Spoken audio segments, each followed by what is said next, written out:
तो हेलो दोस्तों, जैसे कि आपको पता ही है कि हाल ही में आदिपुरुष मूवी रिलीज हुई है और उसके रिव्यूज बहुत ही ज्यादा घटिया आ रहे हैं। बहुत सारे लोगों ने तो उसे थिएटर में देख लिया है, लेकिन जो भाई बहन उसे थिएटर में नहीं देख पाया है, मैं इस मूवी को इस वीडियो में एक्सप्लेन करूंगा ताकि आपको थिएटर का मजा यहाँ पर आ सके और आपको भी पता चल जाएगा कि इसके रिव्यूज क्यों बेकार आ रहे हैं। जो भी इस मूवी के अंदर गलतियां होंगी मैं इसे इस वीडियो में बता भी दूंगा। तो वीडियो शुरू होने से पहले भाई कमेंट में जय श्री राम जरूर लिख देना। मैं वीडियो शुरू होने से पहले बता रहा हूँ कि मैं इसे पिक्चर के सारे एक्सप्लेन करूंगा, क्योंकि अगर मैं मूवी की क्लिप लेता तो यूट्यूब इसे डिलीट कर देता। लेकिन मैं भाई पूरी कोशिश करूंगा ताकि यह आपको अच्छे से समझ आ सके और आपका एंटरटेनमेंट हो सके। अब चलते हैं मूवी की तरफ। मूवी की शुरुआत में हमें रावण को दिखाया जाता है जो कि यहाँ पर बैठकर तप कर रहा है, लेकिन उसे देखकर ये नहीं लग रहा है कि यह रावण है। और इसके मीम्स बहुत ही ज्यादा इंस्टाग्राम पर वायरल हो रहे हैं, जैसे कि वे कहते हैं कि रावण में लाखों बुराइयां थी लेकिन वह कभी छपरी नहीं था, क्योंकि इसकी हेयर स्टाइल ही ऐसी थी। अब आते हैं मूवी की तरफ और तब हम देख पाते हैं कि वहाँ पर ब्रह्मा जी भी आ गए हैं। तब रावण ने उसे अमर होने का एक वरदान मांगा और तब ब्रह्मा जी कहते हैं कि ना तो तुम्हें कोई जल में मार सकता है और ना ही वायुओं में,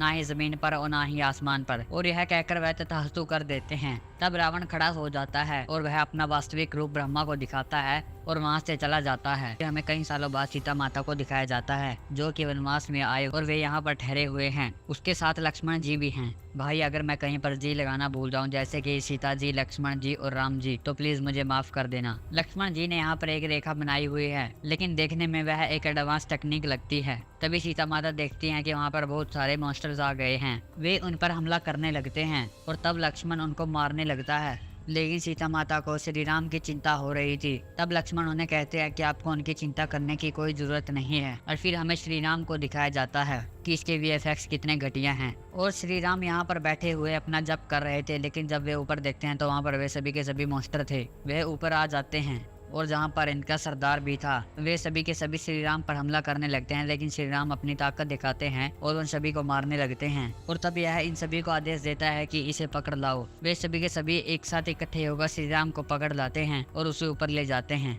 यह इन्हें कंट्रोल कर रहा था, लेकिन श्री राम अपनी पावर दिखाते हैं और इन सभी को मारकर नीचे की तरफ आ जाते हैं और कूदकर इस पर भी हमला कर देते हैं, जिससे उसी वक्त उसकी मृत्यु हो जाती है और ये सभी के सभी भी खत्म हो जाते हैं। फिर हमें रावण को दिखाया जाता है जो कि यहाँ पर बैठा हुआ है और शिव की तपस्या कर रहा है, लेकिन तभी पीछे से उसकी बहन शूर्पणखा वहाँ पर आ जाती है। उसने अपना चेहरा ढका हुआ है। जब रावण उसे पूछता है कि तुम्हें क्या हुआ, तब वह उसे अपनी कटी हुई नाक दिखाती है और बताती है मैं एक पुरुष से मिली थी जो कि बहुत ही ज्यादा मनमोहक था। मैंने उसे कहा था कि तुम मुझसे शादी कर लो, लेकिन उन्होंने मुझे कहा कि मैं शादीशुदा हूँ। और तब मैंने सोचा कि दुनिया में मुझसे सुंदर कोई हो नहीं सकता। लेकिन जब वह वहाँ पर जाती है तो देखकर हैरान हो जाती है, क्योंकि सारे लोगों की सुंदरता शायद इसी महिला में थी और यह और कोई नहीं, हमारी सीता माता ही थी। वह सीता माता को पकड़ लेती है और उसे मारने लगती है, लेकिन पीछे से लक्ष्मण उस पर हमला कर देते हैं और उसकी नाक को काट देते हैं। वह सब सुनकर रावण हैरान हो जाता है। फिर हमें सीता माता और श्री राम जी को दिखाया जाता है जो कि यहाँ पर हैं। तभी सीता माता कहती है कि वो देखो सबसे अलग वहाँ पर मृग है, यह एक सुनहरी हिरण था। सीता माता उसे कहती है कि हम जाते वक्त यहाँ से इसे ले जाएंगे। वह सीता माता को यहाँ पर छोड़ जाते हैं और उस हिरण के पीछे लग जाते हैं। वह अपनी पूरी ताकत से वहाँ से भागने लगता है। यह स्टोरी में तो रामायण के जैसे ही है, लेकिन आगे आगे देखती है कि क्या होता है।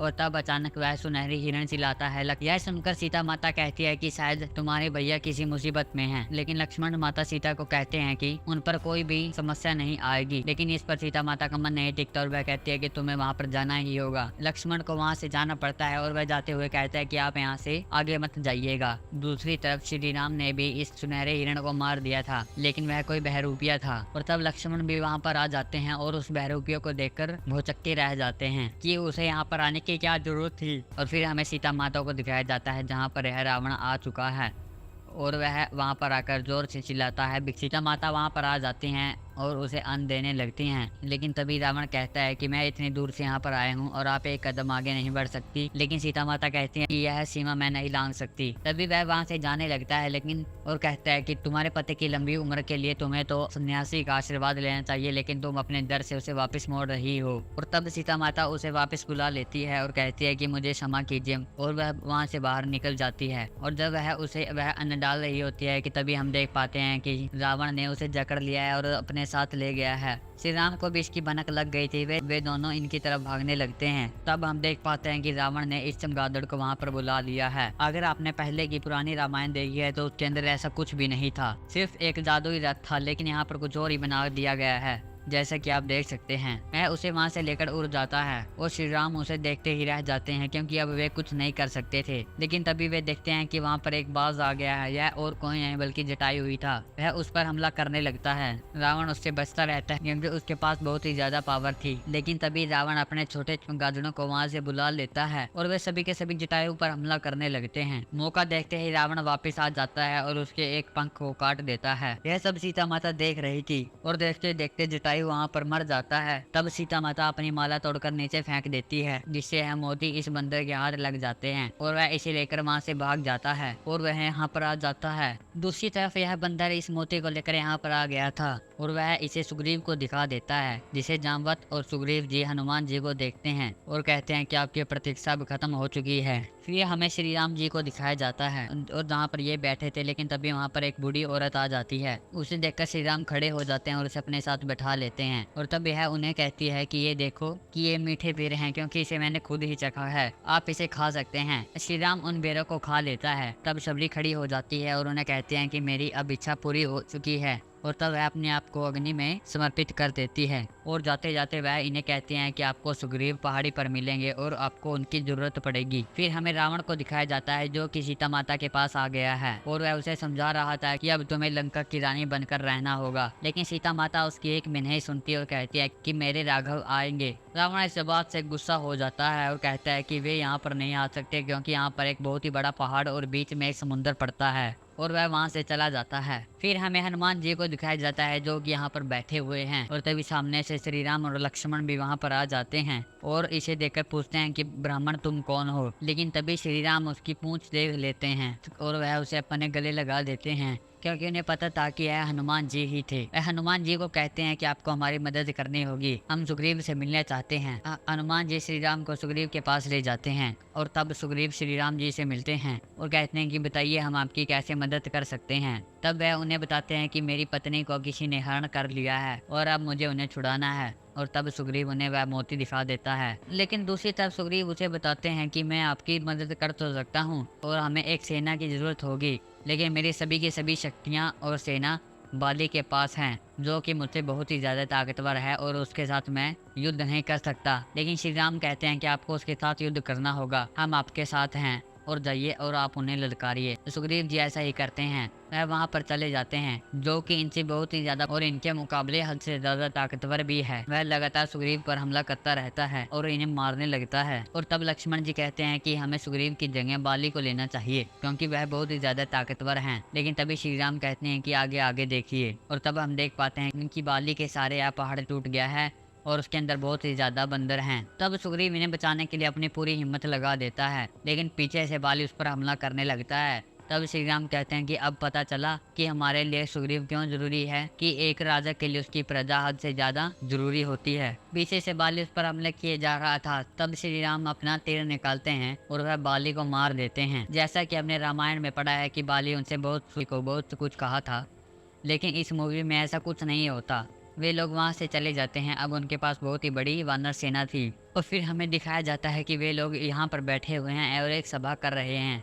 तब जामवंत जी उन्हें कहते हैं कि हमें एक दूत को वहां पर भेजना होगा, ताकि माता सीता को पता चल जाए कि हम उन्हें बचाने आ रहे हैं। वे लोग हनुमान जी को दूत बना देते हैं। फिर हमें रावण को दिखाया जाता है जो कि उसके बेटे को देख रहा है। यह इंद्रजीत है और उसके बाद हद से ज्यादा बड़ी शक्तियां हैं। वह किसी के हाथ भी नहीं लगता। लेकिन हम विभीषण को भी देख पाते हैं जो कि वहाँ पर बैठा हुआ है और वह लंकेश को कहता है कि आपको सीता माता को छोड़ देना चाहिए। लेकिन तभी लंकेश उसे गुस्सा हो जाते हैं और उसे कहते हैं कि तुमने कैसी बात कही है, मैं उसे किसी भी कीमत पर नहीं छोड़ूंगा। फिर हमें हनुमान जी को दिखाया जाता है जो कि उनका दूत बनकर यहाँ से चला गया है। लेकिन यहीं पर वही बात आ जाती है कि जैसा हमने रामायण में पढ़ा है कि समुद्र के बीच उन्हें बहुत ही ज्यादा कष्ट होता है वहाँ पर जाने के लिए, लेकिन वे वहाँ पर सिर्फ 2 या 3 सेकंड में ही पहुँच गए थे। वे वहाँ पर चले जाते सीता माता की तरफ यह अंगूठी फेंक देते हैं। सीता माता यह अंगूठी देख लेती है और यह श्री राम जी की अंगूठी थी जो उन्होंने वहाँ पर दी थी। हनुमान जी उन्हें कहते हैं कि श्री राम आपको बचाने के लिए आ रहे हैं, लेकिन देखते देखते वहाँ पर ये लोग आ जाते हैं और उसे बंदी बनाने लगते हैं। और इंद्रजीत भी वहाँ पर आ गया था, वह इसे बंदी बनाकर यहाँ पर ले आता है और यहाँ पर रावण उनसे पूछता है कि बताओ तुम यहाँ पर क्या लेने आए हो।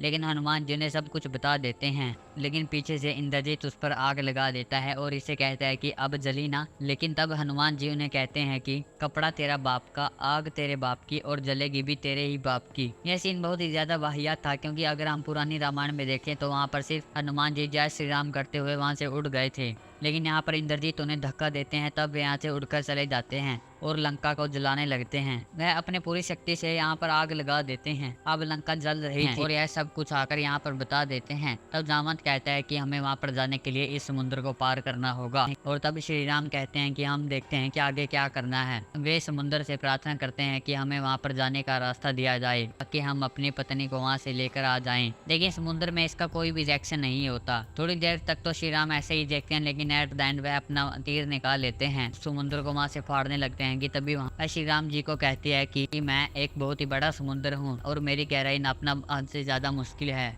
इसलिए आप ऐसे नहीं जा सकते। आपको यहाँ पर एक सेतु बनाना होगा और जिस पत्थर पर भी आपका नाम हो और वह यहाँ पर तैरेगा। मैं सिर्फ आपकी इतनी ही सहायता कर सकता हूँ। लेकिन श्री राम जी कहते हैं कि आपकी इतनी सहायता हमारे लिए बहुत है। वह ऐसा ही करते हैं। वह एक पत्थर पर श्री राम लिख देते हैं और नीचे फेंक देते हैं। वह अब तैर रहा था। तब हम देख पाते हैं कि उन्होंने सभी के सभी पत्थरों पर श्री राम लिख दिया है और वे लोग सेतु बनाए जा रहे हैं। फिर हमें यहाँ पर दिखाया जाता है कि सेतु आद में आ गया है और वहाँ पर विभीषण भी आ चुका है। वह श्री राम को कहती कि मैं अब आपकी तरफ हूँ, क्योंकि मेरा भाई रावण जो भी कर रहा है वह गलत है। मैं लंका का विनाश यहाँ से देख सकता हूँ। लेकिन वह श्री राम से कहता है कि आपको वादा करना होगा कि आप लंका के किसी भी निर्दोष व्यक्ति को नहीं मारोगे। और तब श्री राम कहते हैं कि मैं ऐसा ही, और वह उन्हें मित्रता के तौर पर यह बांध देते हैं। फिर हमें रावण को दिखाया जाता है, जो कि फिर से सीता माता के पास आ गया है और वह उन्हें फिर से समझाने की कोशिश करता है। लेकिन सीता माता अपनी बात पर अड़ी थी कि हमारे राम यहाँ पर आएंगे और तुम्हारा विनाश जरूर करेंगे। रावण यह सुनते ही बौखला जाता है और वहाँ से चला जाता है। उसे भी पता चल गया था कि कोई हेतु बनाकर यहाँ पर आ रखा है, इसलिए वह इसे बहुत सारा खाना देने लगता है ताकि इसकी भूख हद से ज्यादा बढ़ सके, क्योंकि उसे जितना ज्यादा खाना मिलेगा उसकी भूख उतनी ही ज्यादा बढ़ेगी। तब हमें दिखाया जाता है कि श्री राम जी यहाँ पर पहुँच गए हैं, लेकिन आगे रावण ने भी अपनी लंका तैयार कर रखी थी। उनके पास बहुत ही बड़ी सेना थी, उन्हें यहाँ पर तैनात कर दिया गया था। तभी रावण वहाँ पर आ जाते हैं और सीता माता को भी लेकर आ चुके थे। वे सीता माता को अब छोड़ देते हैं और कहते हैं कि अब तुम आजाद हो। श्री राम भी उन्हें देख लेते हैं और सीता माता को आते हुए देखकर वह उसकी तरफ भागने लगते हैं। सीता माता भी उनकी तरफ भागे जा रही थी, लेकिन तभी हम इंद्रजीत को देख पाते हैं कि वे वहाँ पर आ गए हैं और उन्हें सीता माता का गला काट दिया है और उसी वक्त सीता माता की मृत्यु हो गई है। लेकिन तब हम देख पाते हैं कि यह सिर्फ एक छल था और तब रावण हंसने लगता है और इंद्रजीत वहाँ से चला जाता है। श्री राम जी को बहुत गुस्सा आ रहा था। वे सभी के सभी इसका पीछा करने लगते हैं। इंद्रजीत के पास बहुत ही ज्यादा ताकत थी। वह इन सभी पर हमला किए जा रहा था, लेकिन एट द एंड वह लक्ष्मण जी पर हमला कर देता है और वे मूर्छित हो जाते हैं। लेकिन अब उनकी मृत्यु होनी पक्की थी। तब यह उन्हें बताते हैं कि इंद्रजीत के हमले से सिर्फ एक ही बूटी उन्हें बचा सकती थी, जो कि थी संजीवनी बूटी। और तब जामवंत उसे पूछते हैं कि वह हमें कहाँ पर मिलेगी। तब वह उन्हें सब कुछ बता देती है और तब वे हनुमान जी को कहते हैं कि तुम्हें वहाँ पर जाना होगा। वह उन्हें बता देती है कि संजीवनी बूटी में कोई सुगंध नहीं होगी और ना ही कोई दुर्गंध, ना ही वह चमक रही होगी, इसलिए तुम्हें वहाँ से पहचान कर लाना होगा। हनुमान जी वहाँ पर चले जाते हैं। जैसा कि हमने रामायण में देखा था कि हनुमान जी को पता ही नहीं चला था कि संजीवनी बूटी कौन सी है, इसलिए वह इस पहाड़ को लेकर आए हैं। लेकिन इस मूवी में हनुमान जी कहते हैं कि पता नहीं इस संजीवनी बूटी की कब आवश्यकता पड़ जाए, इसलिए मैं इस पहाड़ को ही उठाकर ले जाता हूँ। और वह वहाँ पर चल पड़ता है और तब वह इन संजीवनी बूटी को उठा लेती है। सभी के सभी वानर इसे निचोड़ने में लग जाते हैं और तब हम देख पाते हैं कि लक्ष्मण जी पर यह संजीवनी बूटी काम कर गई है और वह जाग गया है। वे लोग युद्ध के लिए तैयार हो जाते हैं और वहाँ पर चले जाते हैं। तब विभीषण ने बताते हैं कि इंद्रजीत की सिर्फ एक ही कमजोरी है, उसकी मृत्यु सिर्फ जल में हो सकती है, लेकिन वह जब इस जल से बाहर निकलेगा तो उसकी ताकत बहुत ही ज्यादा बढ़ जाएगी, इसलिए हमें यह काम जल्दी ही करना होगा। श्री राम जी लक्ष्मण को वहाँ पर भेज देते हैं और कहते हैं कि तुम्हें ही इंद्रजीत को मारना होगा। और ये सभी के सभी यहाँ पर आ जाते हैं और इन सभी से युद्ध करने लगते हैं। श्री राम जी भी इस युद्ध में शामिल हो गए थे और फिर हमें इन राक्षसों को दिखाया जाता है। ये सभी के सभी श्रेक जैसे लग रहे हैं, यहाँ पर भी कॉपी की गई है। ये सभी उन पर आग के गोलों से हमला करने लगते हैं। कुछ वानर इस दीवार के पास पहुंच जाते हैं और इस पर हमला करने लगते हैं, जिससे यह मशीन ऑन हो जाती है। यह उनके लिए दिक्कत बन चुकी थी और तब श्री राम जी अपना कमाल दिखाते हैं। वह अपने एक ही निशाने से इन मशीनों को तोड़ने लगते हैं, जिससे वे ऊपर जा सकें। फिर हमें कुंभकर्ण को दिखाया जाता है, जो कि यहाँ पर सोया हुआ है और ये सभी के सभी लोग उसे जगाने में लगे हुए हैं और एट द एंड वह जाग भी जाता है। फिर हमें लक्ष्मण जी को दिखाया जाता है जो कि इंद्रजीत के पास पहुंच गया है और इंद्रजीत उन्हें देख लेता है। वह वहां से भागने लगता है और इन पर हमला करने लगता है और वह लक्ष्मण को यहाँ पर फेंक देता है। दोनों के बीच युद्ध हो जा रहा था क्योंकि कुंभकर्ण हद से ज्यादा ताकतवर था, इसलिए वह हनुमान जी पर भारी पड़ रहा था और at the end Shri Ram ji Kumbhakarna को मार देते हैं और उसकी डेथ सिंपल वे से हो जाती है जैसा कि हम यहाँ पर देख पाते हैं। और फिर हमें रावण को दिखाया जाता है जो कि इसकी पूजा कर रहा है, लेकिन अब उसे युद्ध में उतरना ही पड़ता है। वह इसके सारे युद्ध में उतर जाता है और श्री राम जी के सामने आ जाता है। उन दोनों के बीच बहुत ही ज्यादा फाइट होती है। रावण लगातार श्री राम जी पर हमले किए जा रहा था। दूसरी तरफ यह राक्षस को हनुमान जी संभाल लेते हैं और उस पर हमला करने लगते हैं। एट द एंड वह इसे भी मार देते हैं। रावण श्री राम जी पर हमला करने वाले होते हैं कि तभी हनुमान जी उसे उठाकर वहां से ले जाते हैं। हम यहाँ पर सिंपल वे से देख पाते हैं कि कैसे यहाँ पर सीजीआई बहुत ही ज्यादा बुरे तरीके से इस्तेमाल हुई है। तब श्री राम उस पर हमला कर देते हैं लेकिन रावण को इस पर कोई असर नहीं होता और तब हम देख पाते हैं कि श्री राम अपनी पूरी ताकत से खड़े हो जाते हैं और अपने तीर को निकाल लेते हैं, सीधे उसकी नाभि पर हमला कर देते हैं जिसके उसकी मृत्यु वहाँ पर हो जाती है और उसके सभी के सभी सिर कट जाते हैं और एक बहुत बड़ा धमाका होता है। फिर हमें सीता माता को दिखाया जाता है जो कि यहाँ पर आ चुकी है और वे सभी के सभी यहाँ से चले जाते हैं और यहीं पर यह मूवी खत्म हो जाती है। भाई प्लीज जाते जाते चैनल को सब्सक्राइब करते हुए जरूर जाना।